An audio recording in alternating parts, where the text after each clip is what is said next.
السلام عليكم ورحمة الله وبركاته.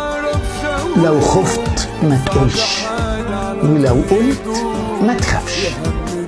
لو إدارة الاتحاد الدولي لكرة القدم الفيفا عرفت بالجريمة اللي ارتكبها المسؤولون بتاع نادي طلائع الجيش المصري ضد اللاعب المصري أحمد رفعت، وكانت سببا مباشرا في وفاته صباح اليوم، ممكن الكورة في مصر تتوقف دوليا لفترة مش قصيرة. ممكن يقولوا ان الكورة في مصر بتتدخل فيها السياسة بشكل مباشر. ممكن نادي طلائع الجيش ما يسمحش ليه بممارسة اي نشاط تابع للاتحاد الدولي لكرة القدم. الكلام اللي قلته لكم ده مش كتير في مصر يقدروا يقولوه، وبعذرهم طبعا.